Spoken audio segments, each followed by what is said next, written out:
ಬಗ್ಗೆ ಏನು ಹೇಳಿ? ನೋಡ್ರಿ, ದುರ್ದೈವಿದು. ಯಾಕಂದ್ರೆ ನ್ಯಾಷನಲ್ ಇಂಟ್ರೆಸ್ಟ್ ಇದ್ದಿದ್ದು ಮತ್ತು ಈ ರೂಪಾಯಿಯ ಸಿಂಬಲನ್ನು ಮೋದಿ ಮಾಡಿದ್ದ, BJP ಮಾಡಿದ್ದ. ಕಾಂಗ್ರೆಸ್ ಸರ್ಕಾರದ ಇದ್ದಾಗ ಇವರೆಲ್ಲ ಮಂತ್ರಿಗಳಿದ್ದರು. ಅದರಲ್ಲಿ ಈ ರಾಜ, ದಯಾನಿಧಿ ಮಾರನ್ನು, ಅದಕ್ಕಿಂತ ಮೊದಲು ಇನ್ನೊಬ್ಬರು ಇದ್ದರು, ಅವ್ರ ಹೆಸರು ಮರ್ತೋಯ್ತು ನನಗೆ. ಯಾಕಂದರೆ ನಾನು ಜನರ ಆಶೀರ್ವಾದದಿಂದ, ಶ್ರೀಕೃಷ್ಣ ಅನುಗ್ರಹದಿಂದ ನಾನು ಅವತ್ತೂ MP ಇದ್ದೆ, ಇವತ್ತೂ MP ಇದ್ದೇನೆ. ಕಳೆದ 21 ವರ್ಷದಿಂದ ನಾನು MP ಆಗಿ ಕೆಲಸ ಮಾಡ್ತಾಯಿದ್ದೀನಿ. ನಾನು ಕೇಳೋದು, ಹಂಗಾರೆ ಅವತ್ತು ನೀವು ಸರ್ಕಾರದಲ್ಲಿದ್ರಲ್ಲ, ಯಾಕೆ ತೀರ್ಮಾನ ತೊಗೊಂಡ್ರಿ? ಚಿದಂಬರಂ ಕಾಂಗ್ರೆಸ್ಸಿನ ಒಬ್ಬ MP ಆಗಿ ಅವರು ಹಣಕಾಸಿನ ಸಚಿವರಾಗಿ ಈ ಸಿಂಬಲನ್ನು ಯಾರು ಮಾಡಿದ್ದು?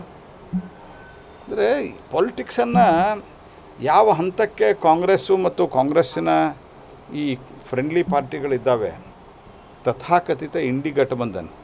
ನಾನು ಕೇಳೋದು, ನೀವು ಮಾಡಿದ ಸಿಂಬಲ್ಲು ಅದನ್ನೇ ನಮ್ಮದೇನು ಅದಕ್ಕೆ ಅಭ್ಯಂತರವೂ ಇರಲಿಲ್ಲ. ಅವಾಗ ನಾವು ಒಂದು ವಿರೋಧ ಪಕ್ಷದ ಸ್ಥಾನದಲ್ಲಿದ್ದು ಸಹಿತ ನಾವು ಪಾರ್ಲಿಮೆಂಟ್ದಲ್ಲಿ ಇದ್ದೆವು. ಅವಾಗ we did not say anything. Okay, ಒಂದು ಅದನ್ನು ಕಾಂಪಿಟೇಷನ್ ಮಾಡಿ ಮಾಡಿದ್ದ್ಯಾರು? ತಮಿಳ್ನಾಡಿನವನು.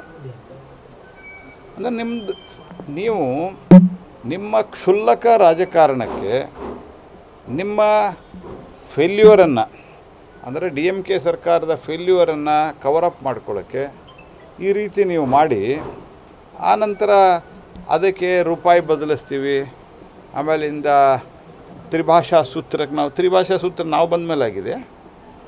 ನೆಹರು ಕಾಲದಿಂದನೂ ತ್ರಿಭಾಷಾ ಸೂತ್ರ ಇತ್ತು. ಈಗ ಹೊಸ NEPಯಲ್ಲಿ ನಾವು PM ಶ್ರೀ ಸ್ಕೂಲ್ಗಳನ್ನು ಡೆವಲಪ್ ಮಾಡೋದಕ್ಕೆ ನಾವೇನು ಹೇಳಿದ್ವಿ? ತ್ರಿಭಾಷಾ ಸೂತ್ರವನ್ನು ಅನುಸರಿಸ್ಬೇಕು. ನಾವು ಅದರಲ್ಲಿ ಹಿಂದಿ ಇರ್ಬೇಕಂತ ಹೇಳಿದ್ದೀವ? ನಾವು ದಕ್ಷಿಣ ಭಾರತದಲ್ಲ.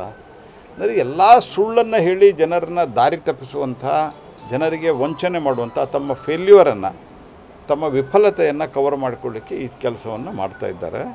ಹಾಗಾಗಿ ಸೆಂಟ್ರಲ್ ಗೌರ್ಮೆಂಟು ನಾವು ಮಾಡಿದಂಥ ಪಾಸಿಟಿವ್ ಕಾರ್ಯಗಳ ಬಗ್ಗೆ ನಾವು ಮಾತನಾಡ್ತೀವಿ. ಇಲ್ಲಿ ಸದಾ ಕಾಲಕ್ಕೂ ನೆಗೆಟಿವ್ ಏನೋ ಚರ್ಚೆ ನಡೀತಾ ಇದೆ. ವಿಷಯದಲ್ಲಿ ಭಾರತವನ್ನು